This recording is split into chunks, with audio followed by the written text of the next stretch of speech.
Hi friends, welcome to the Tricolor Falling Leaves baby blanket tutorial.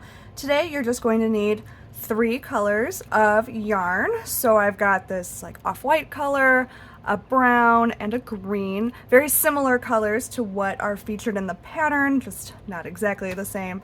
It's worsted weight, 100% acrylic yarn. And then I'm using an I9 5.5 millimeter crochet hook. So let's go ahead and dive right in. I'm going to start with the green here, and you'll make your slip knot, and in the notes of the pattern the width of the blanket can be adjusted with a starting chain of 4 plus 2. So I am just going to chain 8 for this. Sorry, 10. let me do the correct math. I'm going to chain 10 for this short tutorial. So 1, 2, 3, 4, 5, 6, 7, 8, 9, and 10. All right, row 1, you're going to single crochet in the second chain from the hook and in each stitch across. So I like to work into the back bumps of the chains. It makes it easier to find the loops when you are working your border, and it creates a really nice bottom edge for your blanket as well. So all you'll do is turn the chain towards you. If I move this yarn out of the way, you can see there's the first back bump. We want to work into the second back bump.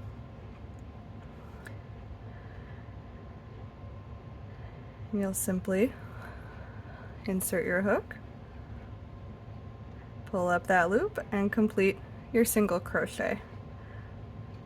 This is a bit of an experienced beginner pattern. Maybe that sounds like an oxymoron, but I'm assuming you know single crochet and double crochet already.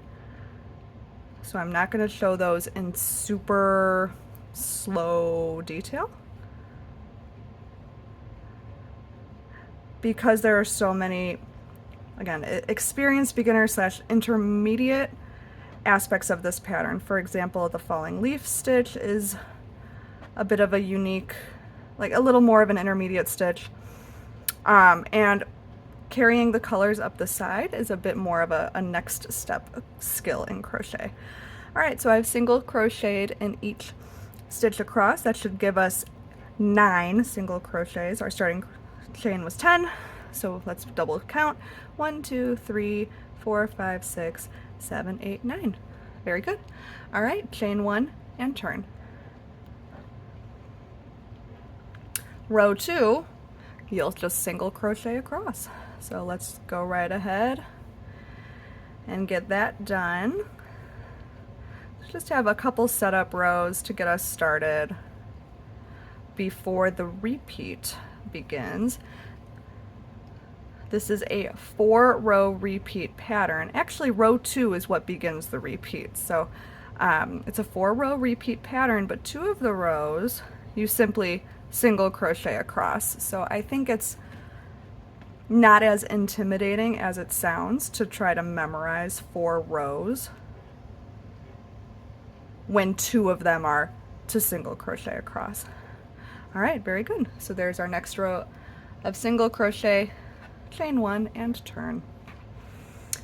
Row 3. We are going to begin by double crocheting in the first 3 stitches. So you'll yarn over, insert your hook and pull through 2, yarn over, pull through 2. All right. Now we're going to do our first falling leaf stitch, or I've just shortened it to leaf in the pattern. And in order to make this stitch, all right, what you'll do is you're going to work the leaf around the post of the stitch 2 rows below, which is the single crochet from row 1 here. So you've got 1, 2, 3, we've done 3 double crochets. We want to go into the now 4th single crochet from row 1. And to work a post stitch, all you do, a front post stitch, I should say, there's a difference between front post and back post. You are going to wrap the hook around the post of the stitch, bringing it to the front towards you. But before we do that, we have to do a yarn over to begin our falling leaf. So yarn over, insert your hook in the post, around the post of that stitch, and pull up a loop. You'll have 3 loops on your hook.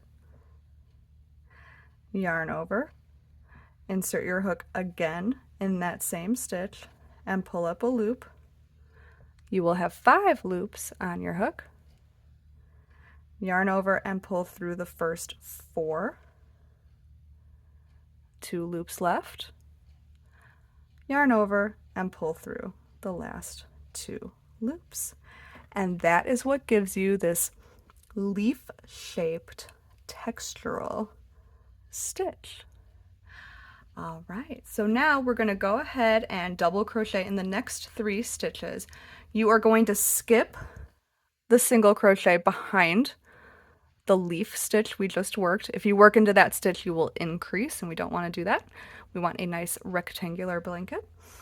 So skip that stitch, double crochet in the next 3 stitches.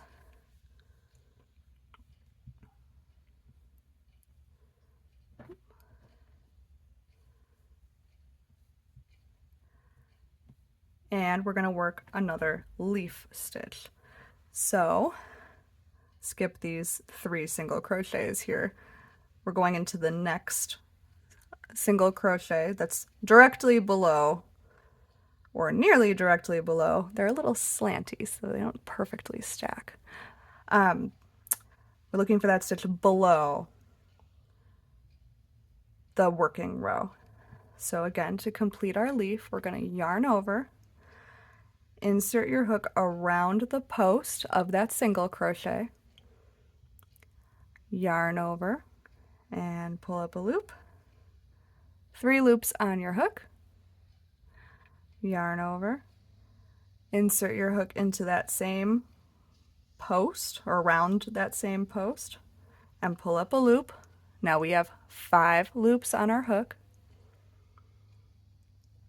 Yarn over and pull through the first 4. Yarn over and pull through the last 2. All right, now we're at the end of our repeat. There's 1 stitch left in the row. And all we gotta do is double crochet in that last stitch. All right, very good. Now we're going to introduce another color. And we're going to be changing colors every 3 rows throughout the pattern. So the way I like to join a new color is after completing that last stitch of the row, you're going to simply loop the new yarn over your hook, leaving a good tail, at least 6 inches, so that you can weave it in later. And simply pull that loop through the one on your hook. Tighten up the yarn, the green yarn, the yarn we just left behind, color A. Then do our chain 1 and turn. And you can snug up both of those to get that loop to the appropriate height. All right, row 4, after we've joined our next color, you're just gonna single crochet across. This is one of our easy repeat rows.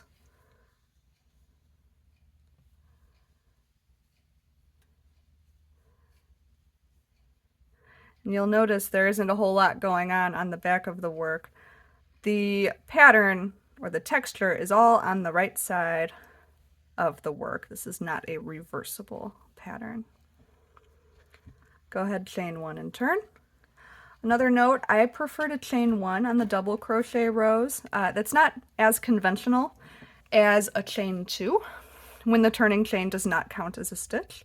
I like doing a chain 1 because I never mix up, oh, am I supposed to work into the turning chain or not? Because it's so short, it's not even a question. So if you prefer to chain 2 on the double crochet rows for your turning chain, feel free. I prefer a chain 1 personally. All right, so row 5, we're gonna just double crochet in the first stitch. And now we are going to work our next falling leaf around the post of the stitch 2 rows below. Now, in this case, we're working around a double crochet. So it's our second double crochet right there.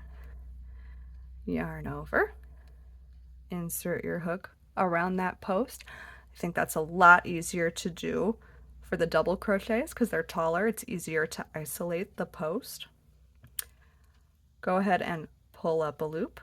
You'll have 3 loops on the hook. Yarn over, insert your hook and pull up another loop. 5 loops on the hook. Yarn over and pull through the first 4. Yarn over and pull through the last 2.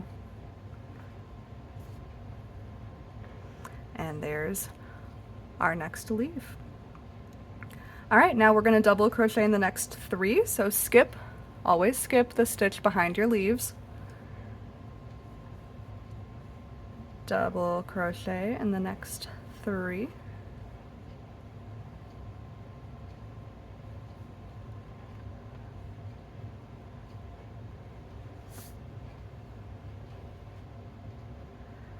All right. Now we're going to do a leaf in the middle double crochet. We've got 3 double crochets separating our leaves. We're going to isolate this middle one for our next leaf stitch. Yarn over, insert around the post, pull up a loop, yarn over, insert around the post again, pull up a loop, yarn over and pull through the first 4, yarn over and pull through the last 2. Skip that stitch. Double crochet in the last 3 stitches of the row.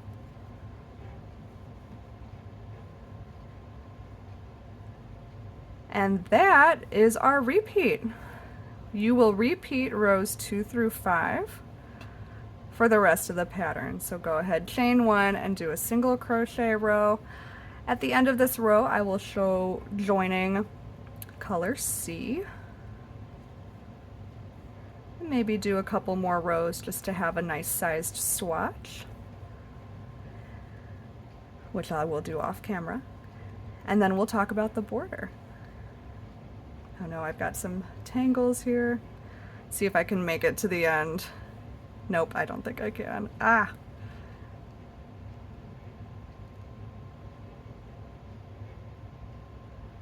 Okay, good. There's our last single crochet. Let's join color C. And we are leaving all of our yarn attached because eventually we are going to be carrying our yarn up the sides so that you have very few ends to weave in at the end of the blanket. Once the body of your blanket is complete, you should only have 6 ends to weave in, 2 for each color, which is really exciting when you have so much striping going on. Oh, let me show how to join that color again. So you'll loop the yarn over your hook, leaving about a 6-inch tail. Pull the yarn through the loop, tighten up the yarn you just left behind, chain 1, you can snug that up a bit too, and turn. There's a little bit of yarn maintenance when you leave them all attached like that. In my opinion, it is very worth it, especially with only 3 colors. They don't get too badly tangled if you periodically untangle them as you go. If you never untangle them, it might turn into a bit of a mess as your project unfolds, but It's not too bad. It's not too bad to untangle them. I know Moogly has a nice tip where you like put your yarn in a container all side by side and then just turn the whole container with each row so that they don't tangle at all. If I can find that video, it's a very short video, I will link it in the description. All right, so now we're back to row 3 of the repeat where you double crochet in the first 3 stitches and do our leaf. Your leaves will just always land in the middle of the 3 double crochets that fall between the leaves. So I will work that leaf stitch just to show how that looks now that we're like beyond the very first row where we last did this repeat, where the very first time we did row 3 we were working into the post stitches of row 1, which were single crochets. But as you can see, working around the posts of the double crochets is a bit easier to identify, easier to isolate. And then we'll just end with a double crochet. So if I lay this down for just a moment, again, it's a 4-row repeat. What makes it a 4-row repeat is that we're offsetting these leaves and that the pattern is all on the one side of the work. And so remembering that 2 of your rows are just single crochet rows, and then the leaf rows either begin with 3 double crochets and end with 1 double crochet, or vice versa. They begin with 1 double crochet and end with 3 double crochets. Should hopefully make it an easy pattern to memorize. And as you look at your work, it should be clear each row on the right side where you're placing your leaf stitches, because they just nestle in between the ones from 2 rows previous. So you should know by the next row, okay, there's kind of a big gap here. We need to get another leaf right there and right there, which means we'll end with 3 double crochets that row. So I hope that's a helpful tip. Let me go ahead and do a couple more rows with the brown so I can show what it looks like to carry the yarn up. I'll meet you back. All right, so we have completed our 3 rows in brown. Now we are going to bring the yarn up instead of cutting the yarn and rejoining it. So because the color work is in A, B, C order, that means we're back to A.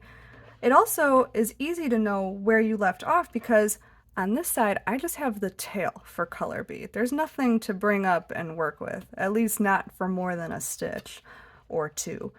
But the green, the attached working yarn, is available and ready for me to grab it. So go ahead and bring it up to the height of your current row and pull that loop through. Tighten the yarn you left behind and make sure you want to have it right at the height of that row. It would be better to be a little looser than too tight because you don't want the edges of your blanket to pucker. Whereas a little too loose, we're going to hide all those floats with the border. So it would be better if it's a little too loose because that's easier to hide and it won't pucker your fabric. All right, we joined that yarn, chain 1 and turn. And the pattern continues. Again, we're leaving all of our yarn attached so that we can carry the yarn up the sides. You can only do this if you are putting a border on your project. So it could even be a simple like 1 row or 1 round border, just enough to hide those floats. Otherwise, it's just not gonna look, it's gonna look a little unfinished. All right. I'll do a couple more rows in the green and then I'm going to show our border. All right, so here we are at the back of our swatch, 3 rows complete. Let's bring up color B once again to the height of this working row. Pull the loop through and stretch it a little bit. Again, better to have it a little too loose than too tight. All right, and then using the working yarn, chain 1 and turn. From here, let's do a little yarn maintenance. We can go right into our border. This isn't how it works up in the pattern itself, because I believe you end on one of the brown rows, and so the white isn't available for you right there to bring up and begin your border. You have to cut everything and then rejoin it. But for this little swatch, conveniently, my white yarn was there and ready to be used in the border. It is, however, a little tangled, so hoping to get this last loop untangled quickly so we can hit the ground running. The border is a camel stitch border. It is probably my all-time favorite blanket border. It's gender neutral, it produces this cozy ribbing, and it's you know, after your setup row, it's a one round repeat. All right, I think I got it through this last loop, untangling my yarn. It's a 1 round repeat, which is super nice. I would probably put it on like every single blanket if I didn't want to challenge myself and try different things sometimes. So anyway, round 1, we are simply going to single crochet. We start in the upper right hand corner with your project right side facing. It is worked in continuous rounds, so we're not turning, and you are simply going to begin by single crocheting in each stitch across. Now in all my patterns, I do the math for you with suggested stitch counts to aim for along the sides of the project, so that your first round of the border lies flat and then subsequent rounds also lie flat. In the corner, we are going to single crochet, chain 2, and single crochet. And this single crochet rounds the corner for us, and that becomes the first single crochet along the sides. So here my little swatch is 3 inches by 4 inches. I've got 9 single crochets across the top, which means I want 12 single crochets along the side. Don't stress if that math doesn't make any sense. I do all the math for you in the pattern. So go ahead. So there's our first single crochet. We're going to try working in between the stitches, like grab a loop around the post of the stitch, and not just, you don't want to go all the way around the stitch, because look at this massive hole that forms. You want to insert into the stitch itself somewhere, somehow. You can grab a couple loops if it's where you joined a new color, but you want to grab some loops that are part of the stitch so that you don't create a massive hole. I'll also add, you want to aim for about 3 single crochets per stripe, or 1 single crochet per row end. So there's my first 3 on the green. Now here, we want to make sure we enclose this green float as we work. Try not to only grab the floats when you're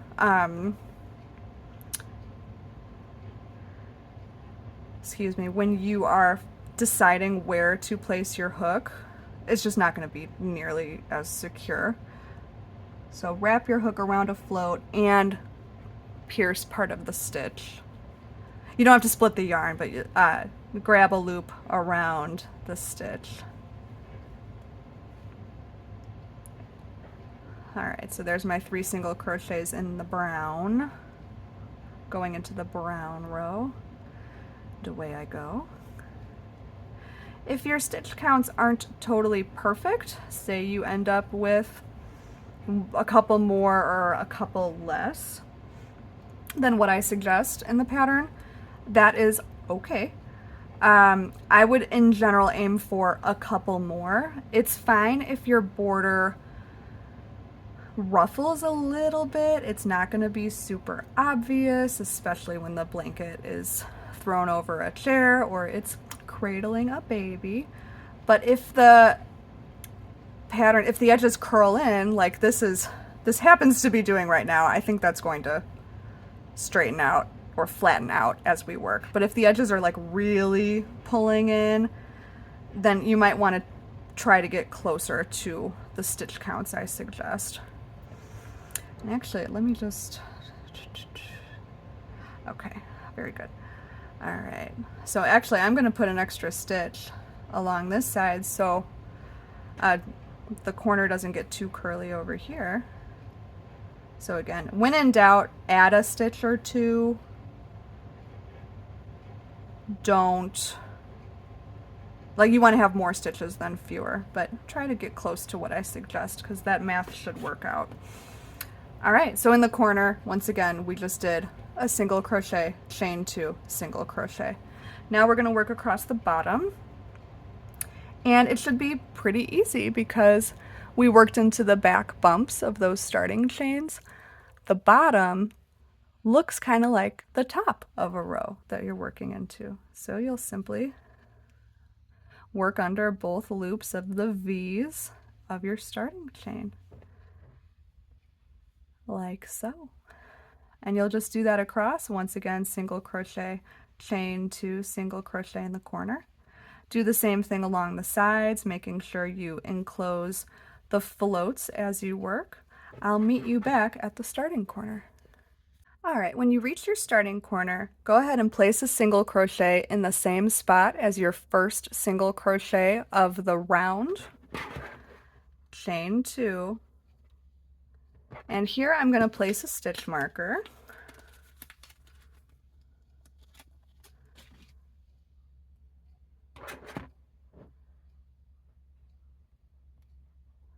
Right around that chain 2, and then slip stitch join to the first single crochet of the round. Chain 1, and we'll begin round 2. So for round 2, we are going to begin with a half double crochet working back into this chain 2 corner, which I've marked. It's a little fiddly, or maybe it's not very familiar to work backwards like that. It's counterintuitive, but this keeps our seam in the corner, which is helpful so that you don't accidentally increase stitches in your rounds. I've found that if I start in a random spot when I'm doing my border, I don't totally remember where I left off and I accidentally work into a slip stitch join or something, and suddenly I've got some bulk.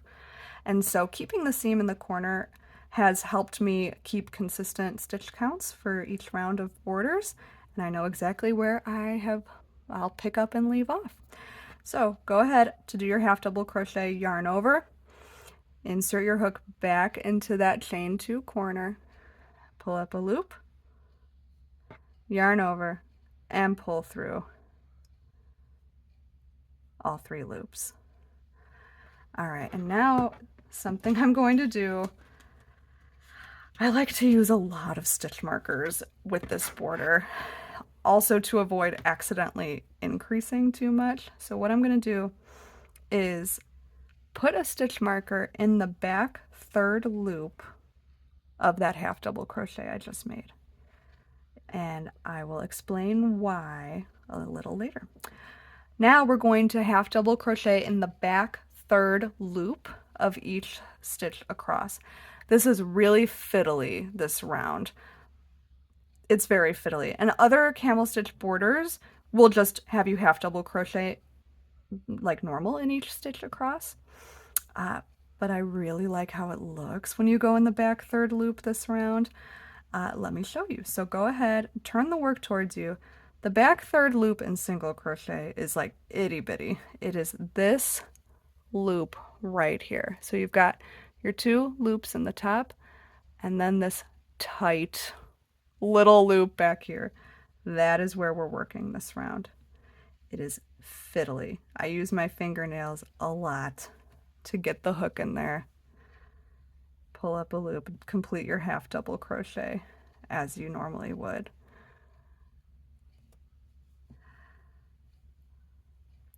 In future rounds, working in the back third loop in half double crochet stitches is easy peasy. You'll be cruising.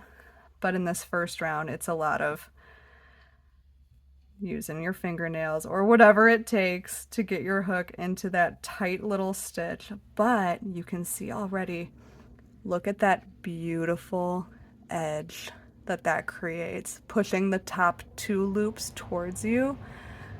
I think it looks so pretty. I think it looks so pretty that it's worth it to me to go in the back third loop of each of those stitches. So now we're almost at our corner. We're going to go in this last back third loop, and then in the corner you're simply going to half double crochet, chain 2, half double crochet. And here's where more stitch markers are coming in. It's a lot of stitch markers. Brace yourself for all the stitch markers. There's going to be at least 8. The reason being, I like to put a stitch marker in the back third loop of the first half double crochet in the corner, chain 2, and do your next half double crochet in the corner and put another stitch marker there. Why? Why all the stitch markers in the back third loops in my corners? Well, let me get a couple stitches underway along the side here, and then I will explain. So, taking the hook out, in your corners here, we will be working in the back third loops next round. This way I can see for sure which back third loops flank my corners, so I know I'll work right here and then I will go into the corner. In the past, I've accidentally worked an extra half double crochet into this loop because it looks a little like another back third loop, and I've increased around those corners and had a puffy little corner on my baby blanket because I didn't realize I kept increasing and it ballooned a bit as I went. So now I like to mark those back third loops so I know exactly which 2 back third loops are in that corner when I come back around. So I'll show that in real time when we get to round 3. In the meantime, I am going to complete this round with all my stitch markers, and I will meet you back at the beginning. Alright, I've worked my last half double crochet in the same starting corner, so we happen to mark that chain 2 corner last round. I'm going to pull that stitch marker out now. I marked all of the back third loops of all those corners, and then at the starting corner, simply do that chain 2, half double crochet, chain 2, and then slip stitch join to the first stitch. We're going in the top of that stitch for the slip stitch join. All right. So go ahead, chain 1. Once again, we're going to half double crochet back into the chain 2. So yarn over and working backwards, half double crochet.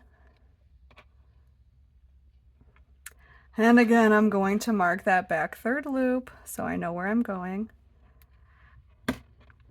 There's a lot of stitch markers. Now I'm up to 9. It's a lot of stitch markers, but hopefully you find it helpful to use so many. So now I can see I did that corner stitch. This is the next back third loop I'm working into, the pink marker here, because that was the corner stitch from the previous round.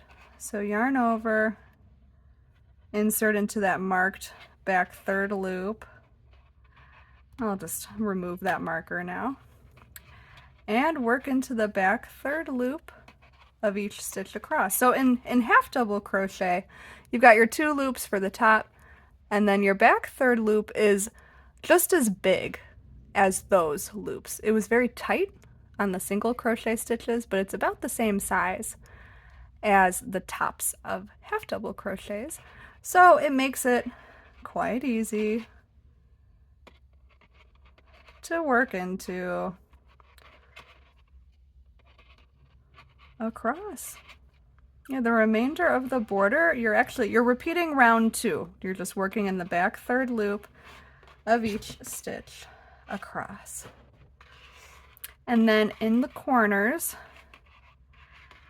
as with our previous rounds, you'll half double crochet, chain 2, half double crochet in the chain 2 corner spaces. So here is my last back third loop of this side, the top of the round. I'm going to pull that marker out. Now I know I work into my corner. So half double crochet. If you're using 1,000 stitch markers like I am, place the marker in that back third loop, chain 2, half double crochet in the same corner. Then you know right here, the marked stitch, that is the next back third loop I'm working into. So actually what I like to do, I'll work into that back third loop and then move the marker to the back third loop of the corner stitch. So, 2 stitches back now.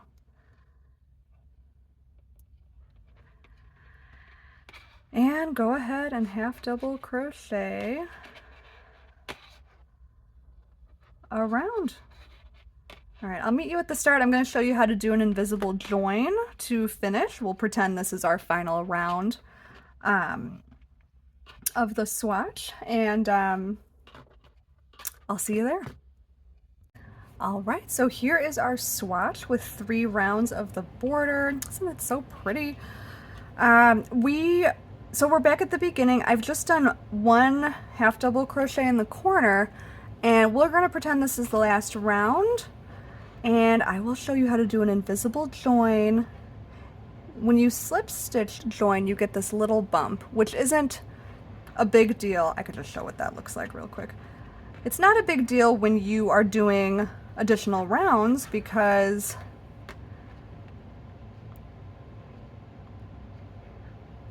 you hide that when you do the additional rounds. But here, it doesn't look seamless. Your stitches are kind of like tucked to the side. It's not as seamless as, say, down here where you're just going around the corner. So an invisible join just creates that polished final, edge. It makes it look continuous, which is really nice. So all you're going to do is chain 1 in that final stitch, cut your yarn, I've already done that, and then pull the yarn all the way through.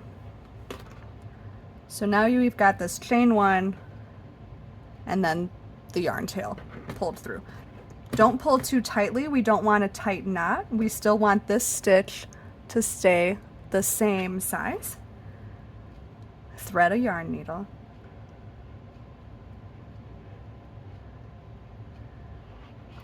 And we're going to create a fake stitch that looks like our second chain.